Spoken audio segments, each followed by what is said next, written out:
So we are starting today. My name is Jillian. I'm a realtor at the Hamptons Real Estate.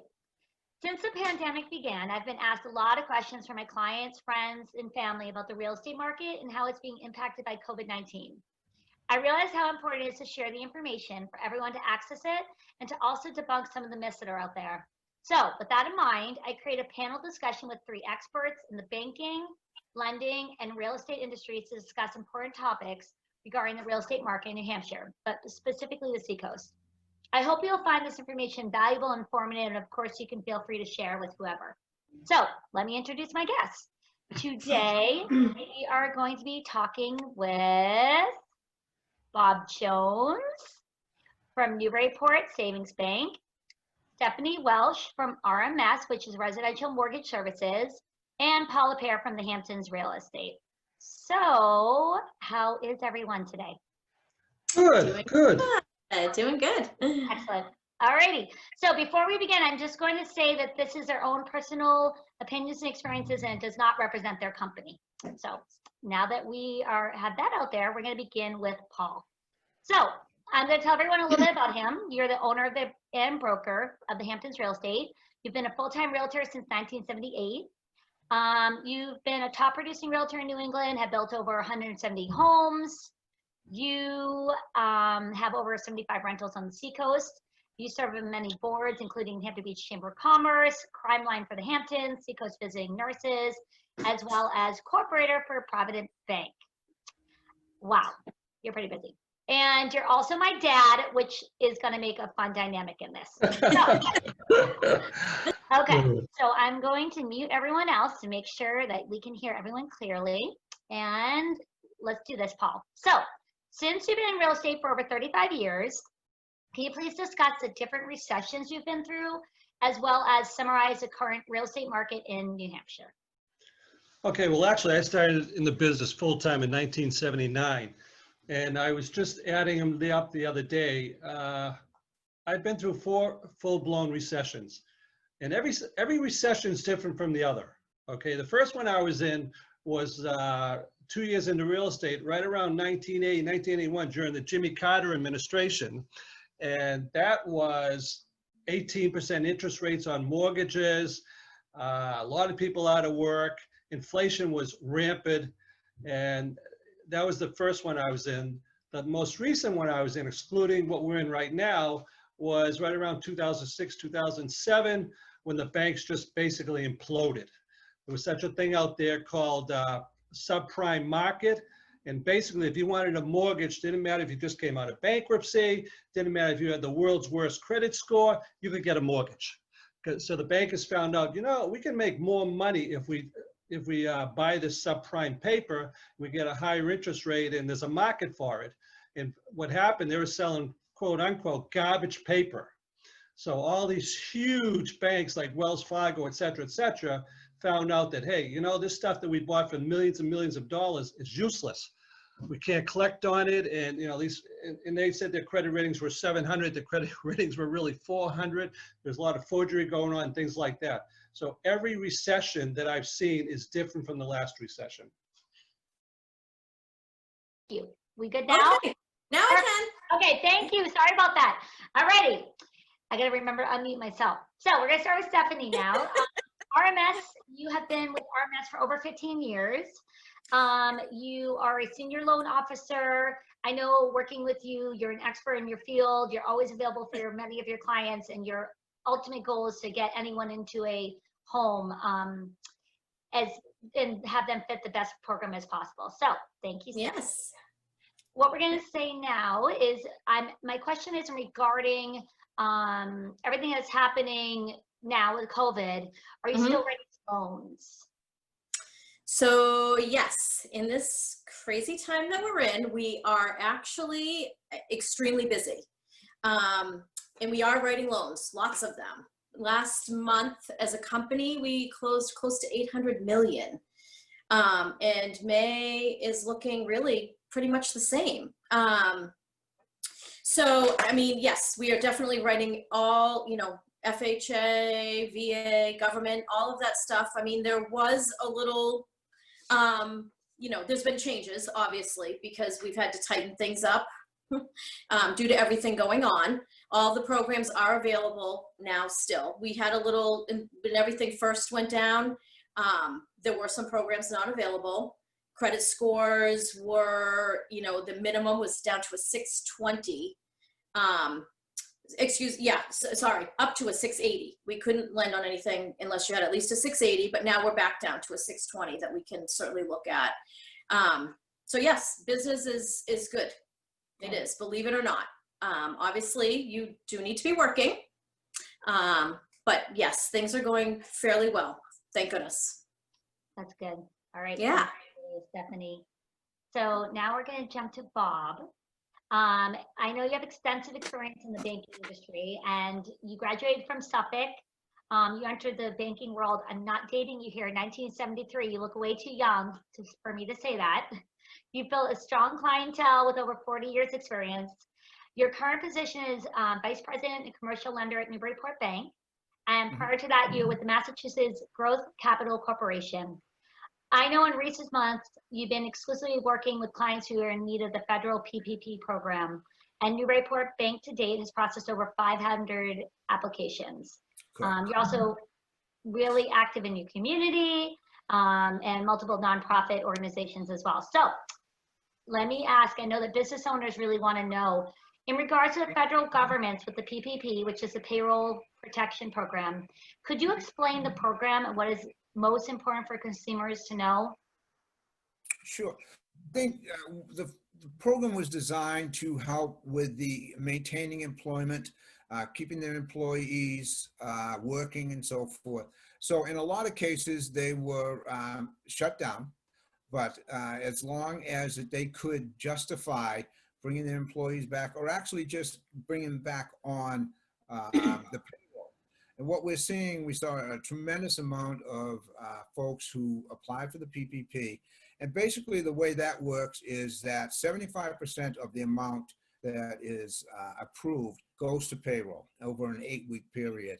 And then you have an additional 25 that can be used for utilities, rent, interest on the mortgages and so forth. Basically, it was designed to keep people working and keep businesses open as much as it could possibly be. Obviously, we know a lot of businesses have shut down over the course of the last 9 weeks. What we're seeing is there's a dramatic increase of trying to get the employees back and getting them off unemployment. That's really what it's designed for. To keep businesses up and running. Everybody's been sort of unique in what they've been putting out. The restaurants have been doing takeout, so they're keeping their chefs and some of their staff on. So there's a lot of unique ways that people are trying to keep their employees working and keep everything. The PPP has been very successful. As you 2 iterations of it, they've done twice. We have done over $70 million in our locations, and it has been a very, very successful business move on the SBA. Plus, the SBA is also offering some direct loans through the disaster loan programs to help businesses. That doesn't really relate to employees. It relates to the business and their working capital and so forth that they're lacking. As soon as they start opening up, I think we're going to see a lot of different things changes, but it's going to be unique in a lot of ways. And this is just preparing people who have trying to keep their businesses running, trying to keep their employees employed. So it's a very good program. It's had its ups and downs because they put it together in such a short period of time that there's been a lot of changes, a lot of rules that have come down. So there's a lot of confusion as to what's going to happen. Just to give you an update of the latest that came out, we got notification that when the business comes on board to finalize their application and so forth, not their application, but to justify what they are spending, it's going to be online. And banks, so you're going to fill it out, and it's going to be self-explanatory. It's going to be easy, and everything's going to be based upon the information that you send us. I don't see there's going to be a tremendous amount of verifications that's going to be required.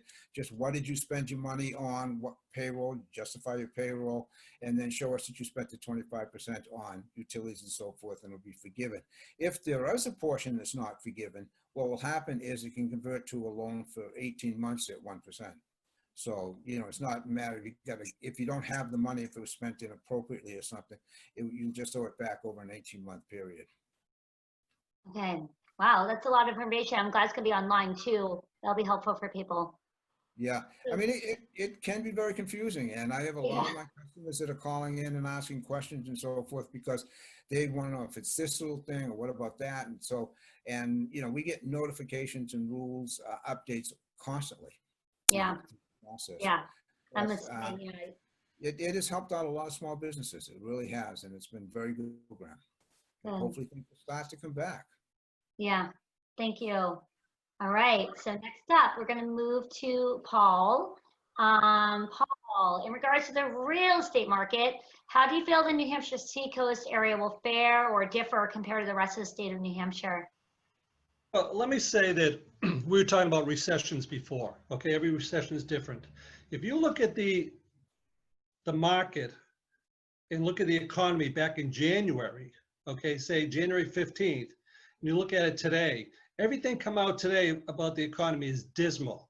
Okay, we had a 3.2, 3.3 unemployment rate back in January, which is virtually no unemployment. Okay, everyone was screaming for help. If you look along the entire Seacoast, everyone had help wanted signs up. Okay, then we had the GDP. The GDP is a national level, it's a world level too, on how well a country's doing, producing. Okay, and we were at GDP was at 2.4, 2.5%, which is a very respectable growth.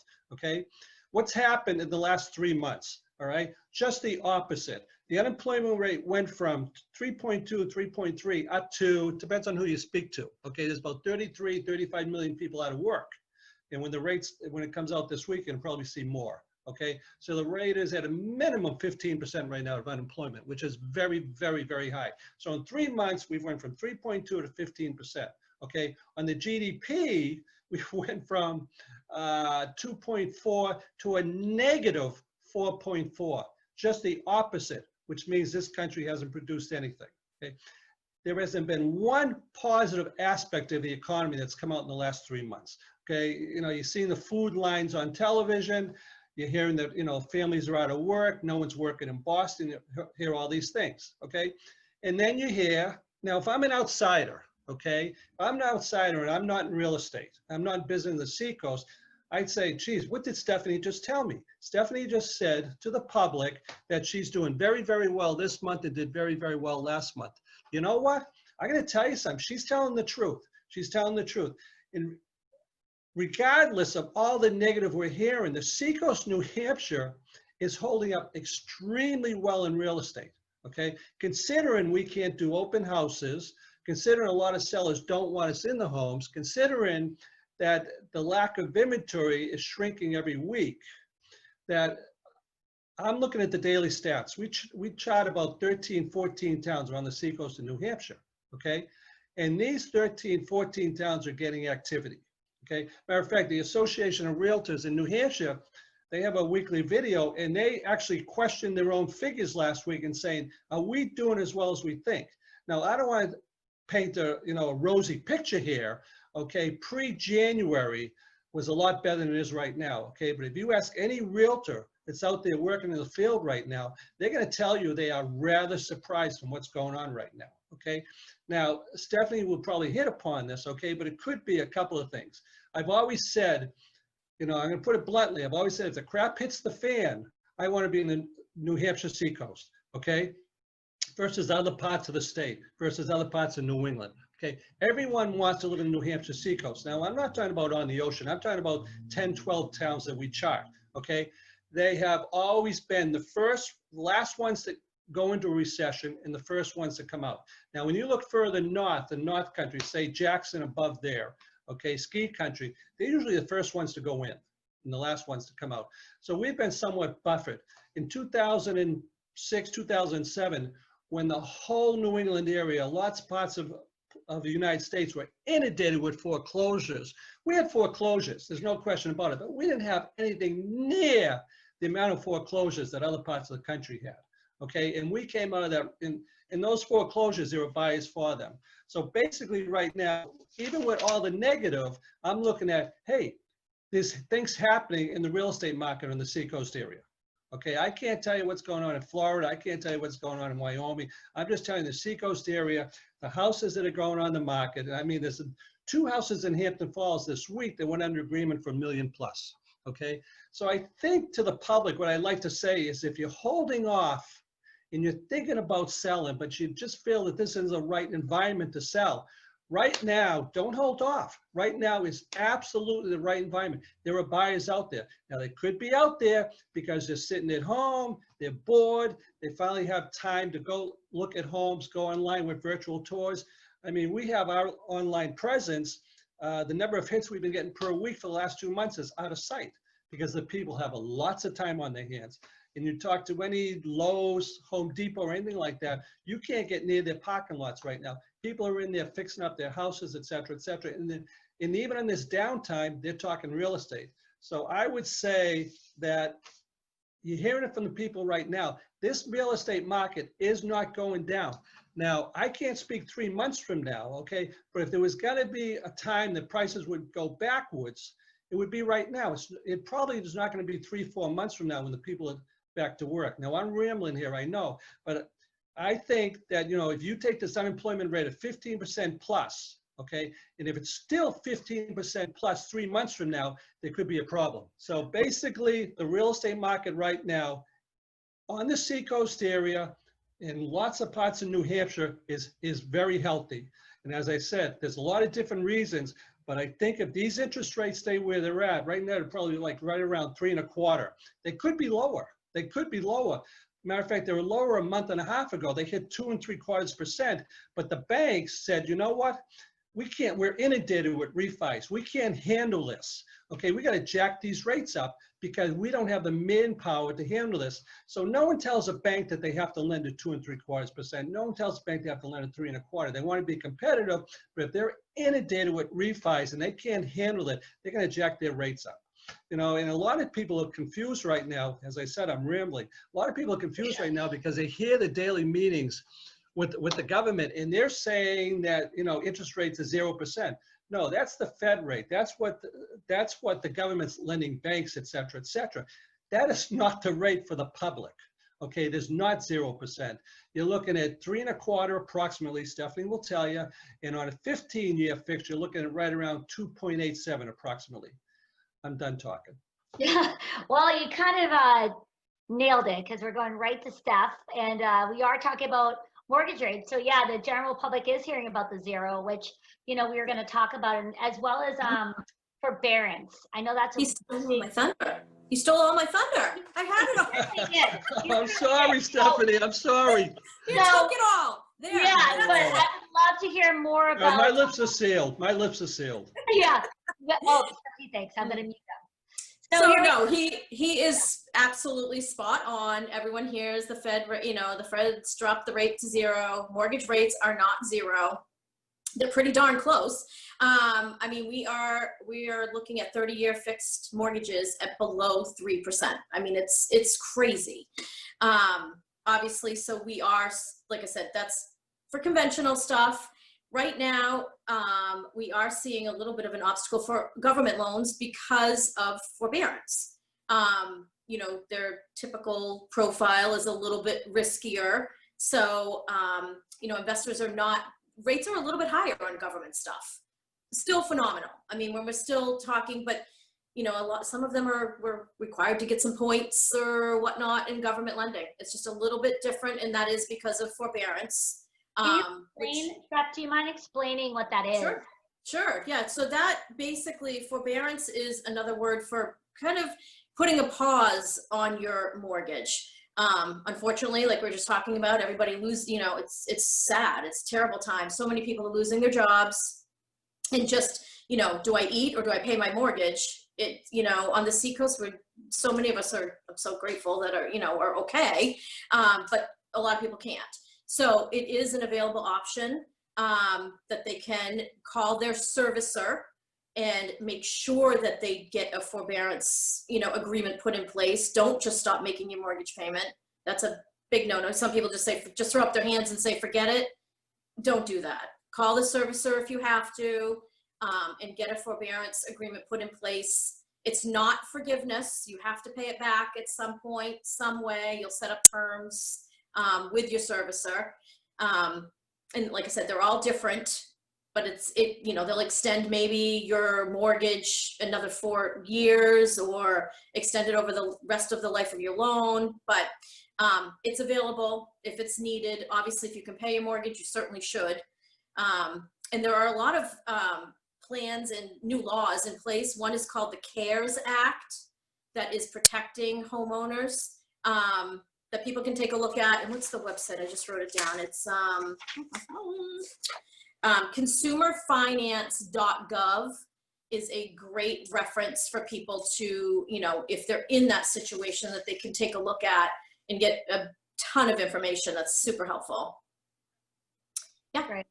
Thank you. Thanks. Sure. I know there's so many jargons floating around and terms that I think it's hard for people to understand what everything means. So, all right. So Paul, we're back to you, but you can keep this one brief. Can you talk about the rental market? I know that the Seacoast is, it's challenging on the Seacoast with the rental market, but if you could talk about that a little bit, that'd be great. I go this morning. I own probably 75 to 77%, not percent, I wish I did, 75 to 77 rental units in the Seacoast. And this morning I was reading Bloomberg Business Week, which I think is an excellent magazine. I don't know if you can see this or not, okay? But it says the next housing crisis is here. Now I just got this delivered this morning. This comes out like twice a month. And what they're talking about is the rental market nationwide. They're saying something like 35% of the people in America are not paying their rent right now, which means that there's a high number of landlords who are not paying their mortgage. Now, once again, this is a very legitimate magazine, and I know that they do their research, but if you're asking us here in the Seacoast, New Hampshire, is this true? I don't see it. I don't see it whatsoever, and I'm in touch with other landlords who own way more rental properties than I do. I'm in touch with management companies up in Portsmouth who also say the same thing, is they're not having a major problem. I talked to one person who manages 150 units around Newmarket area and Portsmouth area. He said he had a problem with 2 tenants last month not being able to pay. And I found just the opposite. I know this is hard to believe, but I found a number of my tenants are paying actually a little early. Now, how could there be a big difference of what this magazine is saying and what you're hearing in the national news and what I'm saying? The only thing I can relate to is this. The occupancy rate for rentals on the Seacoast area is like 98%, 98.3%. And the reason for that, it's not 100%, because when someone moves out on a Friday, you have to clean the unit. And it's probably not going to be ready for another 3, 4, 5 days. And that's why it's not 100% occupancy. If I have a rental, and if we represent our clients on a house rental, for an example, okay, it doesn't matter what price range it is. It could be from $1,200 to $3,000. We're going to have 15 to 18 calls the first 24 hours. Okay, then we have to start weeding out from there. Now, if the Seacoast is different, the reason it is because a lot of these tenants know that if they don't pay their rent, then when this, right now you cannot evict a tenant in New Hampshire. In a lot of states, you cannot evict them. And you cannot foreclose either. The courts won't hear it. And when the courts open up, I would guess in the next 2 weeks, you may see a reversal on that. Okay? You mean eviction, you mean? Not foreclosure, eviction? Eviction and foreclosures. Right now, eviction and foreclosures, you cannot do them in state New Hampshire.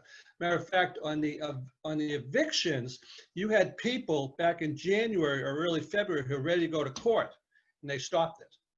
They stopped it.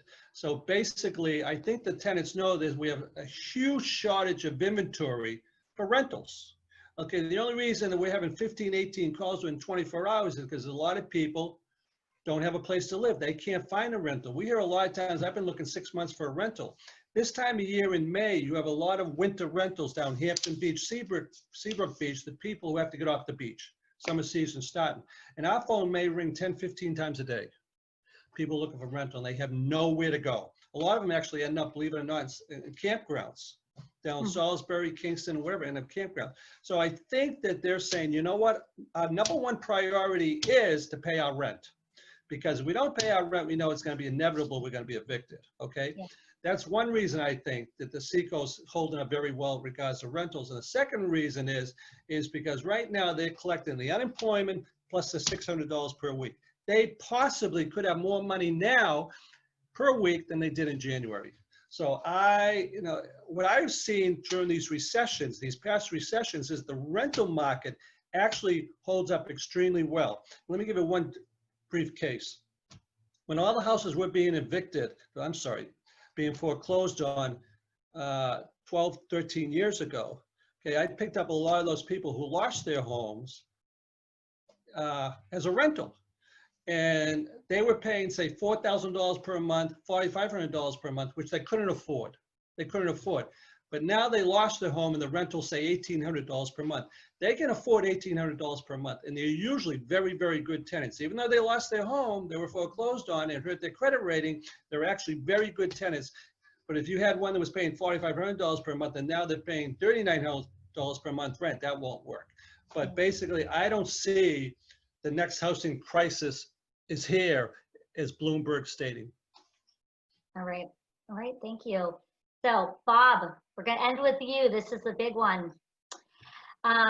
Your question is the New Hampshire economy, if you can summarize what it is right now, and then what you foresee for the rest of 2020. I know that's a loaded question, but do your best. It's a very loaded question. Right now, as you know, the economy is pretty well stalled.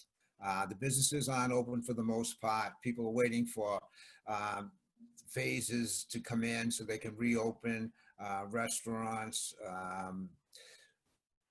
salons, gyms, and so forth. So it's going to be very, very unique. What has happened is, I think, as Paul said, the recessions that we went through before, it was because the economy was going down. People were being laid off because the businesses weren't there. We had a very vibrant and strong economy that was going very, very good until this virus came along. And then all of a sudden, everything gets shut down and unemployment, everybody kept saying that unemployment is at recession levels. Once we open up, that unemployment is going to drop down, not down to the 3 or 4% that we saw before, because it's still, people aren't going to go back to work full time. They're not going to, the restaurants, when they open up, they're going to be 50% capacity. And most places are going to be probably at 50% capacity for a while. So, their revenue is not going to jump back up to what it was. So it's going to be unique. And we as lenders and so forth look at this and go, well, how do we deal with that? And it's going to be a case-by-case basis. I don't think that you can at all set any standards as to what's going to happen with businesses, because I would say most of my customers were doing very well, and they were doing well. They were making money. Things were going well for them. When they open back up, they're not going to be at full capacity, and they still have the costs that are associated with opening the business. In other words, they got to pay rent, they got to pay the utilities, got to pay their fixed costs and so forth. The biggest variable will be their labor costs if they don't bring everybody back. But it's going to be a struggle for a while until things get opened up into full capacity again. So I think, it's very unique. I don't think anybody really knows what's going to happen, but the demand, and as you folks have been mentioning, people haven't been spending money, but they're, with the unemployment and so forth, they've been able to put some money away. So they're going to want to go out to the restaurants. They're going to want to go out to the shops. They're going to want to go out to the movies and wherever, travel a little bit. It's going to be tough because, the restaurant that you went to on a Saturday night is now down to 50% capacity. So you may not be able to get in. So it is going to be very unique, I think, for a few months after we open up. I do think the economy is going to come back because it was strong to begin with, and then those basics are still the same there. So once it opens up, it's just going to take some time, and we've all got to be patient, and we've all got to work. And they talk about the new normal, and I don't think anybody knows what that new normal is. Are we all going to be wearing masks as we see each other for the next, 6 months or so? I really have no idea.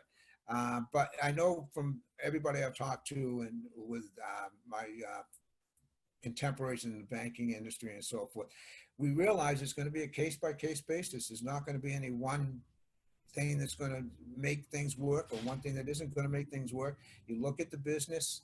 I'll give you a perfect example of I had a customer that has a school bus company, very, very successful individual, but all of a sudden there's no school. And so, he's dealing with that. And so hopefully the schools will be opening up in September as they normally would. And he'll be back and in full force on that. But if there's some different things that are going to be happening go on, he's going to have to deal with that. So how does that impact him going forward?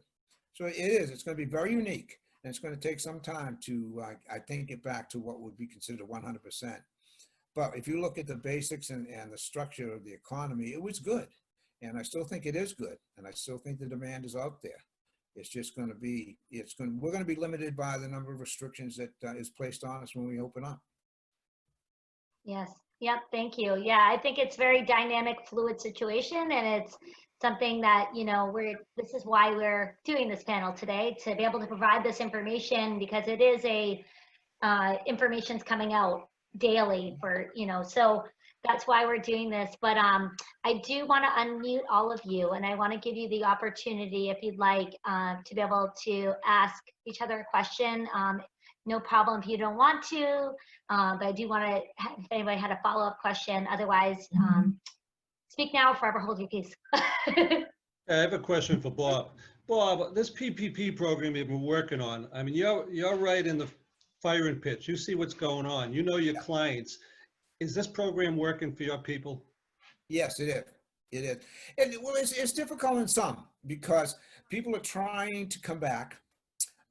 One of the biggest problems is that you have an employee that is getting the additional funds on the unemployment, and to bring them back, you don't want a disgruntled employee. You don't know by bringing all your employees back whether you're going to have the capacity to support them and so forth. So it is difficult. It really is difficult right now.